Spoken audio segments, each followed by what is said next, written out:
Bom dia, Brasil! Sabe que aqui não tem muito teretetê, né? Por que eu estou fazendo diariamente um vídeo para vocês?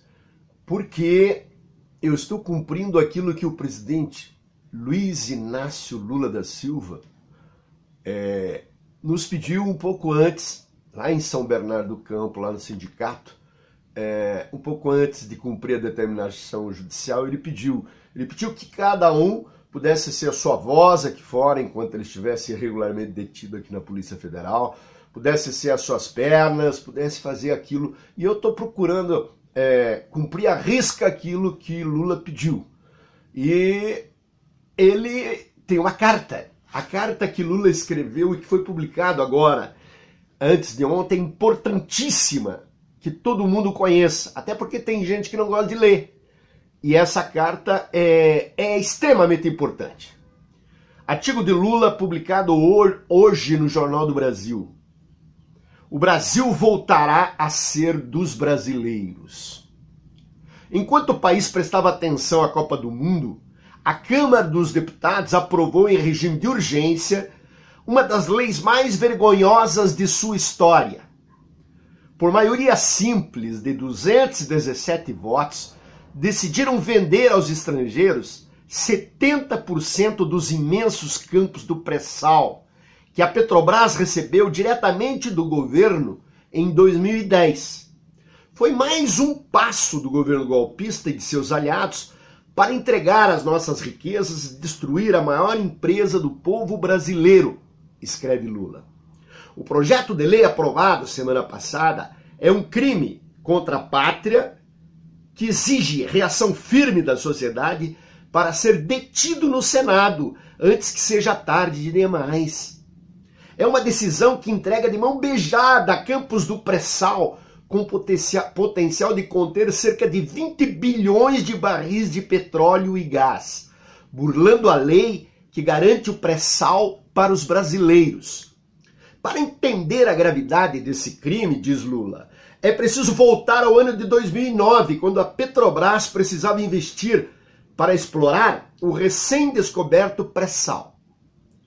Apresentamos então um projeto de lei em que a União, a quem pertence as reservas de petróleo, não se esqueçam, vendeu a estatal, em troca de títulos, o direito de explorar até 5 bilhões de barris. Assim a empresa se valorizou, fez a maior operação de capitalização da história e tornou-se capaz de investir. O resultado é que, em tempo recorde, o pré-sal já produz 1,7 milhão de barris dia, mais da metade da produção nacional. Como era uma operação especial para defender interesses estratégicos do país, definimos na Lei 12.276/10 que a cessão onerosa é intransferível.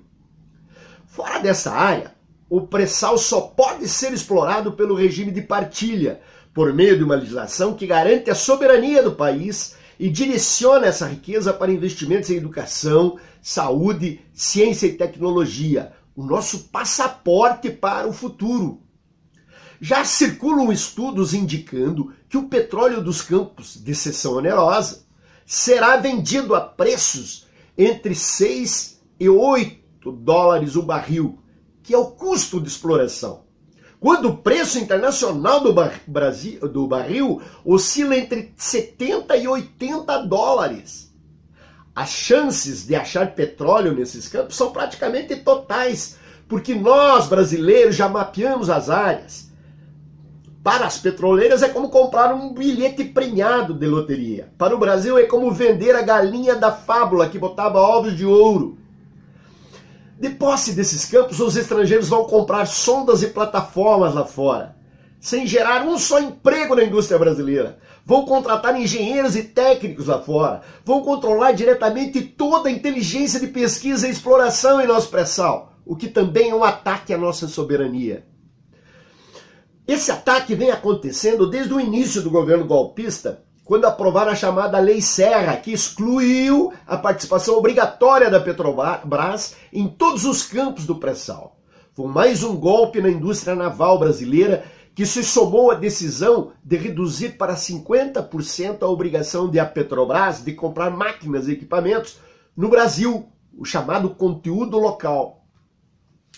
Na presidência da Petrobras, Pedro Parente, representante do PSDB, iniciou a privatização de atividades estratégicas, como a produção de biocombustíveis, distribuição de gás de cozinha, produção de fertilizantes e participações na petroquímica.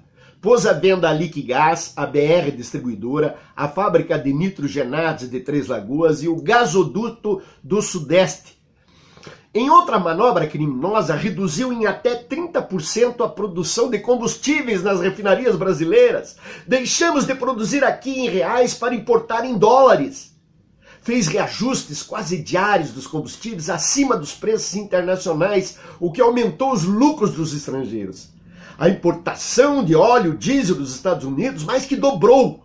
Não podemos esquecer que os primeiros a sofrer com a nova política de preço da Petrobras foram os mais pobres, que passaram a usar lenha e o perigosíssimo álcool para cozinhar, por causa do brutal aumento do botijão de gás. Essa desastrosa política provocou em maio a paralisação dos transportes terrestres, que tantos prejuízos provocou ao país. O IPEA acaba de informar que a produção industrial caiu 13,4% naquele mês. Não houve queda igual nem mesmo no primeiro mês da crise financeira global de 2008, quando o recuo foi de 11,2%. E cabe lembrar que superamos rapidamente aquela crise.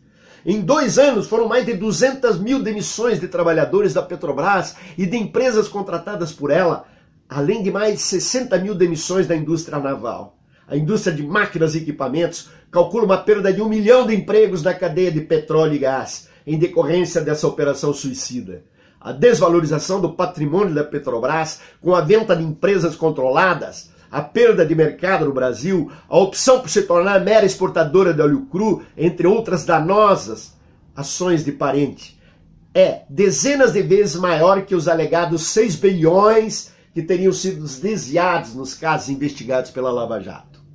A votação da semana passada na Câmara em regime de urgência, sem nenhum debate com a sociedade, mostrou que o governo golpista tem uma pressa desesperada para entregar o patrimônio nacional e destruir nossa maior empresa.